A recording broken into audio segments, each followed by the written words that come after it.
పూరా లోకల్.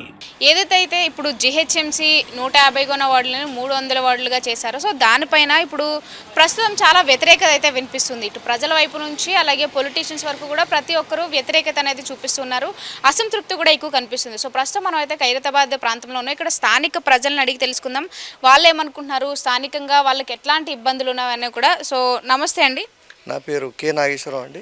మీరు అసలు అంటే ఇప్పుడు ఈ యొక్క ఖైరతాబాద్ వరకు మనం చూసుకుంటే అసలు మీకు తెలుసు ఇప్పటి వరకు ఎన్ని వార్డులు ఉన్నాయి, ఇప్పుడు కొత్తగా ఎన్ని డివైడ్ అయ్యాయి, మీకేమనిపిస్తుంది ఈ డీలిమిటేషన్ పైన? కొత్త డివిజన్లు ఏర్పడడం చాలా సంతోషం. కానీ ఆ కొత్త డివిజన్స్ కూడా ఖైరతాబాద్ కాన్స్టిట్యున్సీ పరిధిలో ఉంటేనే అందరికీ సౌకర్యంగా ఉంటుంది. ఎస్టాబ్లిష్మెంట్ పరంగా కానీ భౌగోళికంగా కూడా బాగుంటుంది. వేరే అడ్మినిస్ట్రేషన్ ఇక్కడ కలపడం, రెవెన్యూ అడ్మినిస్ట్రేషన్ వేరు, మళ్ళీ ఇక్కడ రెవెన్యూ అడ్మినిస్ట్రేషన్ వేరు, తర్వాత జిహెచ్ఎంసీ అడ్మినిస్ట్రేషన్ వేరైందనుకోండి, స్థానికులం ఎక్కడికి వెళ్ళాలి మా ట్యాక్సుల విషయంలో కానీ మా రెవెన్యూ పర్పస్ విషయాల్లో కానీ మాకు ఇబ్బంది అవుతుంది.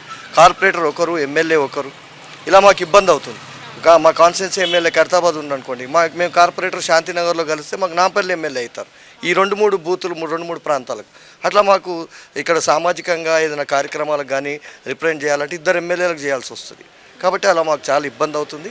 స్థానికంగా ఉన్న ఇక్కడ స్థానిక పంచాయతీ కమిటీలు కానీ, సమైక్య భారతి కానీ, గంగపుత్ర సంఘం కానీ, మరి బోలాశంకర్ భక్త సమాజ్ ఉన్న ప్రాంతంలో కానీ అందరం కూడా రిప్రజెంట్ ఇచ్చాం. మాకు శాంతినగర్ కాకుండా కొత్తగా ఏర్పడ్డ ఎర్రమంజిల్ డివిజన్లో పెట్టండి, లేదా పాత డివిజన్ ఖైరతాబాద్లో పెట్టండి, కానీ మొత్తానికి ఖైరతాబాద్ కాన్స్టిట్యున్సీలోనే ఉంచాలి. అదే ఏ ప్రాతిపదికన చేయాలి డీలిమిటేషన్ అని? ఇప్పుడు 300 డివిజన్లు చేశారండి. 150 డివిజన్స్కి థిక్ పాపులేషన్ ఉంది.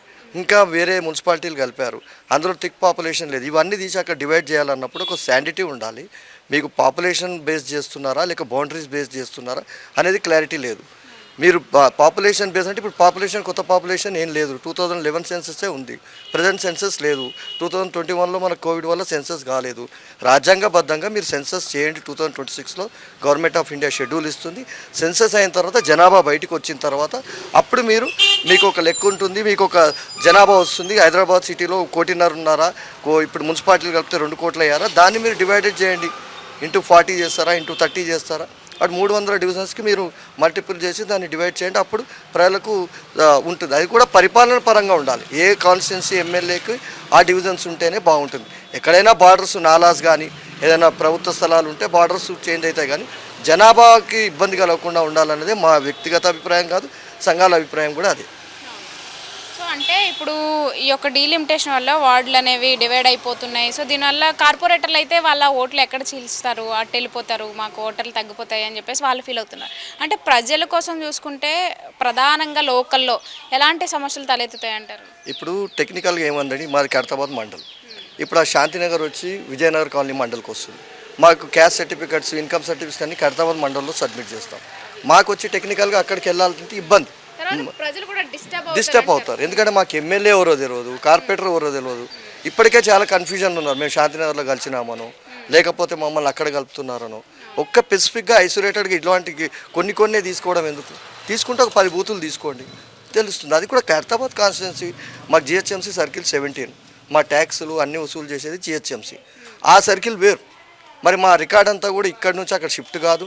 మేము రేపు మా పూర్వీకులు ఏమన్నా రిజిస్ట్రేషన్కి వెళ్ళినా, రేపు మొటేషన్ చేసుకోవాలన్నా మా రికార్డ్ అంతా ఇక్కడ ఉంటుంది, మా కార్పొరేటర్ అక్కడ ఉంటాడు. ఇవన్నీ కూడా టెక్నికల్గా చాలా ఇబ్బందులు అవుతాయండి. విద్యుత్ శాఖ పరంగా కూడా మాకు ఇదే, పోలీస్ స్టేషన్ పరంగా కూడా ఇదే. ఇవన్నీ వదిలేసి మళ్ళీ మా శాంతినగర్లో కానీ వేరే దగ్గర కలపడం మాకు చాలా ఇబ్బంది అవుతుంది. ఇది దయచేసి ప్రభుత్వం వాళ్ళు చేసే 300 డివిజన్లకు మేము వ్యతిరేకం కాదు, కొత్త నిర్ణయాలకు స్వాగతిస్తున్నాం, కానీ సైంటిఫిక్గా చేయండి, ప్రజలు మెచ్చుకునే. అంటే ఇప్పుడు ఈ కొత్త నిర్ణయం ఏదైతే తీసుకున్నారో 300లకు పెంచుదో అది మంచిదే జరుగుతుంది అంటున్నారు. మంచి జరగడం కంటే ఒక్కిద్దరు పొలిటికల్ పార్టీస్కి అనుకూలంగానో లేకపోతే వారికి అనుకూలంగా చేయొద్దండి. ప్రజల అభిప్రాయం. సొంత కాంగ్రెస్ పార్టీ ఎమ్మెల్యేలే కౌన్సిల్లో సీనియర్ ఎమ్మెల్యేలే అబ్జెక్షన్ చేస్తూ ఉన్నారు. ఇది సైంటిఫిక్గా జరగలేదు, మా అభిప్రాయాలు తెలుసుకోలేదు. ఏదో మరిచెన్నారెడ్డి ఇన్స్టిట్యూట్లో ఒక అవుట్సోర్సింగ్ ఏజెన్సీకి ఇచ్చి ఒక ల్యాప్టాప్ పెట్టుకొని శాటిలైట్ సర్వే చేసినారు. ప్రజల అభిప్రాయాలు అంటే టౌన్ ప్లానింగ్ అధికారులు రావాలి, వాళ్ళ దగ్గర సైంటిఫిక్ మ్యాప్స్ ఉంటాయి, వాళ్ళ దగ్గర అడ్మినిస్ట్రేషన్ ఉంది, జిహెచ్ఎంసీ దగ్గర అడ్మినిస్ట్రేషన్ టౌన్ ప్లానింగ్లో ఉంది. వాళ్ళు వచ్చి బార్డర్స్ నిర్ధారిస్తే దానికి ఒక సైంటిఫిక్గా జరుగుతుంది. ప్రజల మధ్యలో చేయండి. మీరు ప్రజలతో ఎన్నుకోవాలి ప్రజాప్రతినిధులు కాబట్టి ప్రజల మధ్యలో చేయండి. ఏమైనా ఉంటే అభ్యంతరాలు ప్రజలు అక్కడే నేరుగా చెప్తారు. అది ఒక ప్రజాస్వామ్య పద్ధతి. అంతేగాని ఎక్కడో మరి చెన్నారెడ్డి ఇన్స్టిట్యూట్లో కూర్చొని మీరు శాటిలైట్లో చేస్తే దానివల్ల ఇలాంటి సమస్యలు వస్తాయి. మీ సొంత కార్పొరేటర్సే కౌన్సిల్లో అన్ని అభిప్రాయాలు చెప్పారంటే మీరు దీన్ని బట్టి పునరాలోచించుకొని సైంటిఫిక్గా చేయాలన్నదే మా ఉద్దేశం. సో అంటే ఏమనిపిస్తుంది, ఫ్యూచర్లో అయినా ప్రజల ఒపీనియన్ తీసుకొని కాంగ్రెస్ ప్రభుత్వం ముందుకెళ్తుంది అనిపిస్తుంది?